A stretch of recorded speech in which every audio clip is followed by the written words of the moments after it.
नमस्कार दोस्तों, स्वागत है आपका हिंदी नॉलेज शो में। तो दोस्तों, आज मैं आपको जो खबर बताने जा रहा हूं उसे सुनकर आपको बहुत गुस्सा आएगा और बहुत दुख भी होगा। और ऐसा होना भी चाहिए, क्योंकि इस परिस्थिति को टाला जा सकता था अगर सरकार देरी ना करती, हमारी जो लाल फीताशाही है वो ना होती। इनकी वजह से आज हमारी नौसेना बहुत बुरी तरीके से सफर कर रही है और यकीन मानिए, चीन की टक्कर में हम और ज्यादा कमजोर हो चुके हैं। ऐसा क्यों? दरअसल आप सभी लोग जानते हैं कि इस समय हमारा जो नंबर 1 दुश्मन है ना, वो है चीन। और चीन अपनी नौसेना का विकास बहुत ही भयानक रफ्तार से आगे बढ़ा रहा है। उदाहरण के लिए, अब से कुछ ही दिन पहले उनका तीसरा एयरक्राफ्ट कैरियर भी बनकर पानी में उतर चुका है। इतना ही नहीं, चीनी नौसेना के पास इस समय इतनी शिप्स हैं, इतनी तो अमेरिकी नौसेना के पास भी नहीं है। लेकिन जो आंकड़ा अब मैं आपको बताऊंगा उसे सुनकर आपका दिमाग हिल जाएगा। दरअसल इस समय पूरी दुनिया का सबसे बड़ा पनडुब्बी बेड़ा चीन के पास है। चीन के पास इस समय 80 पनडुब्बियां हैं। जी हां, और इससे भी भयानक बात तो यह है कि चीन के पास करीबन 14 परमाणु पनडुब्बियां मौजूद हैं। जी हां, न्यूक्लियर पनडुब्बियां। और इससे भी ज्यादा खतरनाक बात तो यह है कि चीन ये कोशिश कर रहा है कि कैसे जल्द से जल्द इस 80 के आंकड़े को 100 के पार ले जाया जाए। और इसके लिए चीन की जो शिप बिल्डिंग कंपनियां हैं, दिन रात मेहनत कर रही हैं। और इसके कंपैरिजन में भारत कहां खड़ा है? भारत के पास आज की तारीख में करीबन 16 पनडुब्बियां बची हैं। परसों तक ये 17 थी, अब ये 16 हो चुकी हैं 2 दिनों के अंदर। जी हां, हमारी ताकत बढ़ी नहीं, चीन के मुकाबले घट चुकी है। क्यों? क्योंकि जो हमारी एक बहुत ही बेहतरीन पनडुब्बी हुआ करती थी, किलो क्लास की आईएनएस सिंधु ध्वज, अब वो रिटायर हो चुकी है। और इससे भी ज्यादा बड़ा शॉकिंग फैक्ट तो ये है कि हमारे पास 10 किलो क्लास की पनडुब्बियां हुआ करती थी, जिनमें से 3 रिटायर हो चुकी हैं, 7 बची हैं। और आपको बता दूं कि ये 7 भी जल्दी ही आने वाले कुछ सालों के अंदर एक एक करके रिटायर होती चली जाएंगी। क्यों? क्योंकि ये सोवियत यूनियन एरा की हैं। इन्हें 20-20, 25-25 साल हो चुके हैं सर्विस देते हुए। इनकी टेक्नोलॉजी बहुत पुरानी पड़ चुकी है।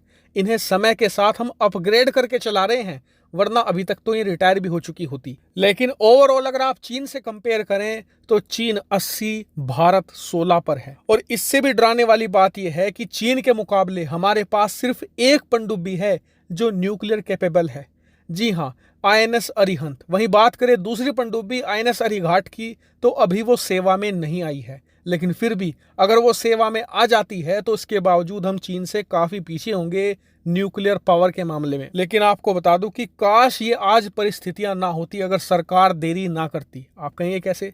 दरअसल नौसेना ने चीन के इस संख्या बल को काटने के लिए एक बहुत ही जबरदस्त रणनीति बनाई थी। वो ये कि चीन के पास पनडुब्बियां भले ही 80 हैं, लेकिन उनमें वो टेक्नोलॉजी नहीं है या फिर वो एडवांसमेंट नहीं है जो पश्चिमी देशों की पनडुब्बियों में होता है। वो अमेरिका की पनडुब्बियों को टक्कर नहीं दे सकते। और इसीलिए भारतीय नौसेना ने एक जबरदस्त प्लान तैयार किया जिसका नाम था P-75I। इस प्रोजेक्ट के तहत भारत 6 बहुत ही बेहतरीन पनडुब्बी बनाने वाला था, जिसमें state of the art technology का यूज किया जाता, जिनकी जो कैपेबिलिटी है वो बहुत ही ज्यादा भयानक होती। एक एक पनडुब्बी चीन की 6-6, 7-7 पनडुब्बी को एक साथ डुबा देती। इतनी ज्यादा खतरनाक लीथल हथियार इसमें लगे होते। इनकी रेंज इतनी जबरदस्त होनी थी कि पूरे हिंद महासागर को ये पनडुब्बियां संभाल कर रखती, यहां तक कि चीन को दक्षिणी चीन सागर में भी चैलेंज करती, उनके घर में घुसकर। लेकिन हुआ क्या? कुछ भी नहीं। प्लान सिर्फ टेबल तक धरा रह गया। सब कुछ डिसाइड हो चुका था कि कितने पैसे लगेंगे, कैसी टेक्नोलॉजी होगी, कैसे हथियार होंगे। यहां तक कि कई देश सामने भी आ गए कि हम आपके साथ मिलकर पनडुब्बी बनाएंगे, जिसमें फ्रांस था, जर्मनी था, दक्षिण कोरिया था। सब अपने हिसाब से भारत के साथ डील करने को तैयार थे। लेकिन आप जानकर हैरान होंगे कि आज तक इसको लेकर कोई डील नहीं हो पाई है। अब तो हालात ये आ गए हैं कि एक एक करके सारे देश पीछे हट रहे हैं। पहले जर्मनी इस डील से पीछे हटा, फिर फ्रांस हटा, अब रूस भी पीछे जा चुका है और कहा जा रहा है कि दक्षिण कोरिया ने भी कदम पीछे खींच लिए हैं। ऐसे में अब मुसीबत यह है कि एक तरफ हमारा जो पनडुब्बी बेड़ा है उसकी ताकत लगातार कम होती जा रही है, और दूसरी तरफ हमारा जो कट्टर दुश्मन है चीन, वो अपना पनडुब्बियों का बेड़ा 100 के पार लेकर जा रहा है। उनकी तैयारी तो यह है कि भारत अमेरिका से एक साथ निपटा जाए। इसीलिए कहा यह जा रहा है कि अगर सरकार हाथ पर हाथ धरे बैठी रही, कुछ खास कदम नहीं उठाए, तो हमारे पास इतनी पनडुब्बी होंगी कि हम उन्हें उंगलियों पर गिन सकें।